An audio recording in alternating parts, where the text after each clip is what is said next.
Hello Canadian IT Pros, it's Demir coming to you from the Microsoft Management Summit 2012 in Las Vegas, and I am here with three individuals from Manulife Financial who are part of the Microsoft TAP or Early Adopter Program for the private cloud suite that we have. Gentlemen, can you introduce yourselves?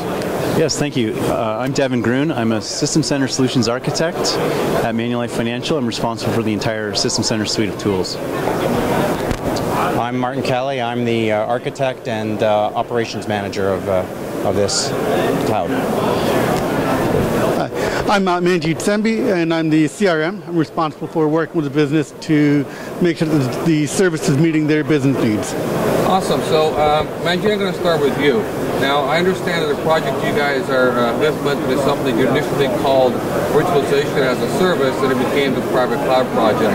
And I'm just wondering, what was the impetus? What did you actually start off with, and what was the business requirement that kind of was the necessitation for this particular project? The business requirement was really driven by two factors. One would be, I think, the need to ensure that the environment was protected. So the business units were running their own virtualization services in various different forms that weren't really being managed, right? So we did that. And the other thing was looking at ways to realize synergies from both hardware and staffing perspectives, which led to cost savings. So those were the two big drivers. So basically, it was one of the things that you had is you had a lot of different parts of the business, different business groups that had their own infrastructure that really wasn't well managed. And you want to kind of bring that together and get it into a well-managed infrastructure, while at the same time ensuring you get cost savings in the organization. Is that right? That would be exactly it. Oh, awesome, great. Martin, I got to ask you a question though. I mean, you guys are part of the TAP program, Yep. and you participated in the System Center 2012 in a private cloud TAP.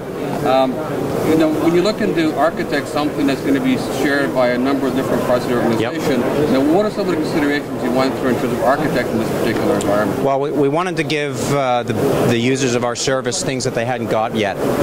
They didn't have high availability. They didn't have redundancy. They couldn't get the densities that we could give them. Right. So we gave them, we used both our data centers.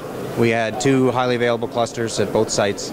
And on top of that, layering management tools that they just couldn't implement themselves.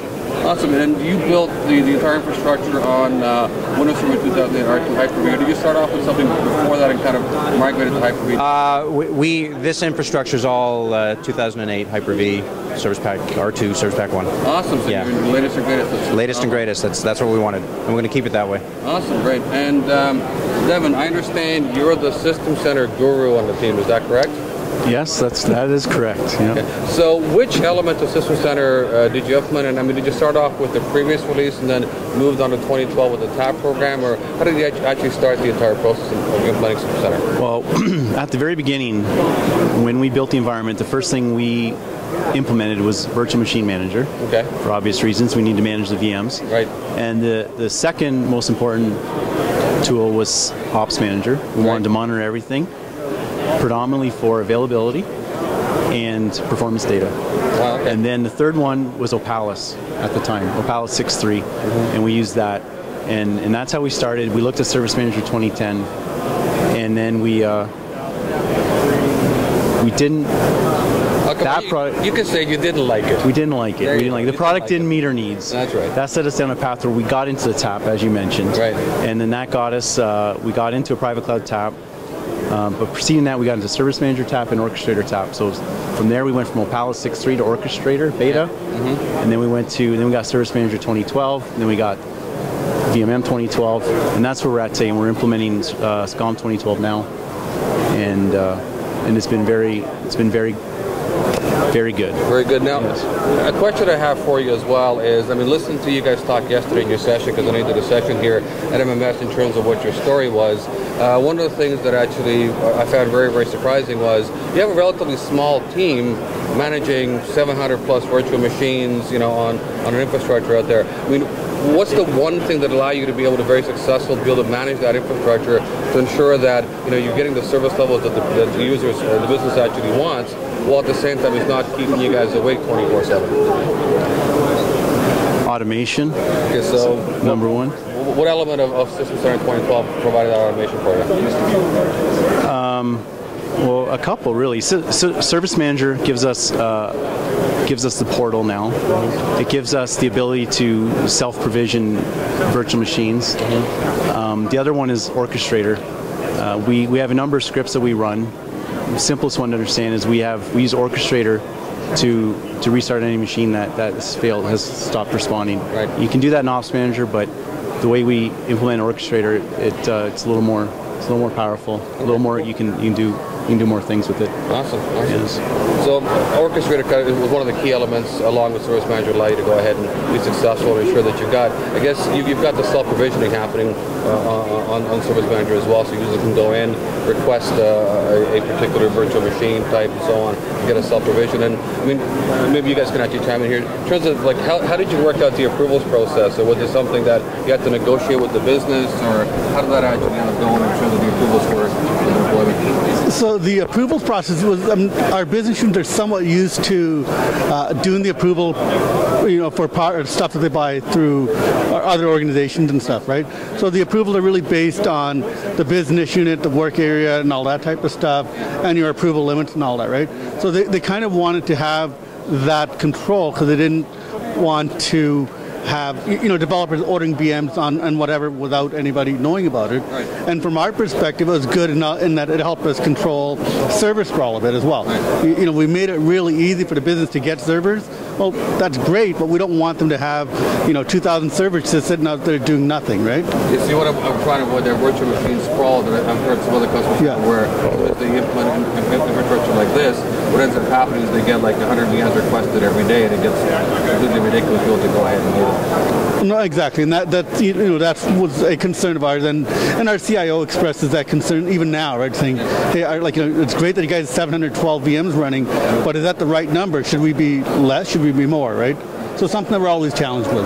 Actually, just to follow up on that with regards to chargeback and so on, I mean, obviously the business units that are taking part in the private cloud infrastructure and are actually getting VMs provision within that, are they seeing a cost saving in terms of what they were doing before with their own hardware purchases, or is this about the same, or like, what are they finding in terms of the overall, is there a benefit to them from a financial perspective as well? So I mean, I think some of the business units are seeing a cost saving, others are running about the same, but the bigger value that they're getting is now they have managed capacity. That's true. Right? So in the past, business units would be provisioning machines at a bare minimum so they could kind of limp by for a project or whatever, but they didn't have the capacity to provision additional machines or additional capacity resource perspective, right? Right. Actually, Martin, just want to turn over to you for a sec. One of the great quotes that I saw yesterday, I'm probably going to paraphrase because I haven't got it 100% correct, is what this allowed you to do was to have the business units focus on the things that they're really good at and not have to worry about the things that they're not really good at. Yeah, so most of our customers are actually application developers, support teams. Right. They're not really infrastructure people. Right. So one of the problems that they were running into is they really didn't know what they were doing.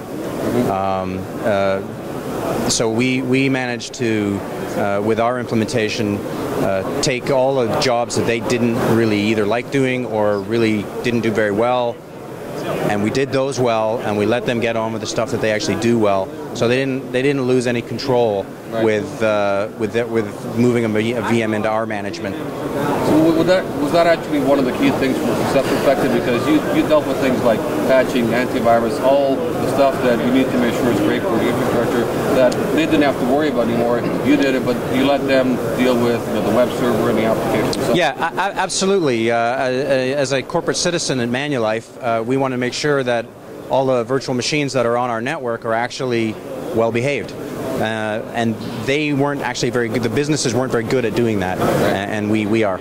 Awesome. So I'm going to ask you all three the exact same question, kind of as a wrap up here.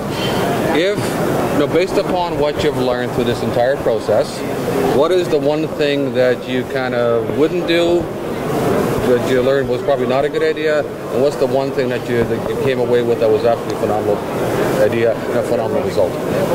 Ooh, what not to do? I'm not sure about that one. As far as what was extremely invaluable was the TAP program. Okay. We were very fortunate to get on that program. Having direct access to the product group was invaluable. The other piece of it though is Service Manager 2012 is only out now, right? But we already have it implemented, and we've been using it since beta, and well, since actually pre-beta. So that we've had a few months now to develop the skill set and to build some pretty cool solutions. So we're ahead of the game, and that's been excellent. I'm gonna have to pass it on and think about what I wouldn't do again, because I don't have an answer for that one at the moment. There may be nothing. I don't think there may be nothing. From my point, from my focus in System Center right now, there's not. So basically, you're happy with System Center? Yes, and what you've actually very much so. Cool, yes. Great to know. Warden, how about you? The thing I would say is I wouldn't underestimate the need for your services after you're implemented. We have been the uptake on our service has been very, very high, much higher than we anticipated. So that's a good or a bad thing? It's a good thing, but when you're planning, don't plan for the minimum. I would assume that you're going to be successful and that people are going to want your service. Otherwise, you shouldn't be building it anyway. That's great. That's awesome. Manjeet, how would you? So from my perspective, I guess the one thing that I would say that I would do again that has been invaluable for us, right, in helping us deliver the service as effectively as we have, has been having the plan. So working with Microsoft Consulting Services to build a plan up front, know the roadmap that we want to do and what we want to deliver, has been probably the biggest benefit to us, right? Awesome. Right? And I guess in terms of something that we wouldn't want to do, again, if I had a choice, in all honesty, there really isn't a whole lot that we kind of stumbled over, primarily because we had the plan. Right, there you go. Right? And that was really straight. Right? We've had our opportunities with some of the business units and stuff like that, and maybe we might have marketed, approached them a little bit differently, right? But outside of that, I would say from the System Center perspective, or the actual engagement with Microsoft, everything else has been fantastic. Cool. So you mentioned that you're looking at implementing Operations Manager 2012 kind of as the next level. What's next for you guys? What's next with that particular project, and where is it going? Well, we're going to continue upgrading all the System Center pieces to RTM. We've done Orchestrator already. We're going to do the rest. And we're looking at Config Manager. That's not really our space right now, but we're looking at developing new services, and that will require Config Manager. And we're going to keep developing new services in Service Manager. We have a number now that we've already deployed, and we're going to build some more. We've got a list of things that we will implement in Service Manager. Awesome, great. I would say number one, continuous service improvement. We're reinvesting in this quite heavily.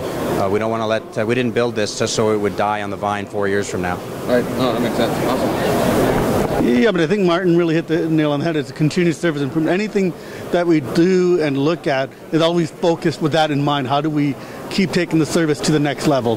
What else can we do with the business? Work with the business, say, hey, what else can we do? How can we do things better and easier for them? That's awesome. You know what? I probably want to talk with you guys in a year and see where you're at in terms of the next MMS and find out what the progress was. But this has been fascinating. I really appreciate you taking the time to talk to me today and to get this information out to P&IT pros. And thanks again. All the success in the future. Thanks a lot. Thank you.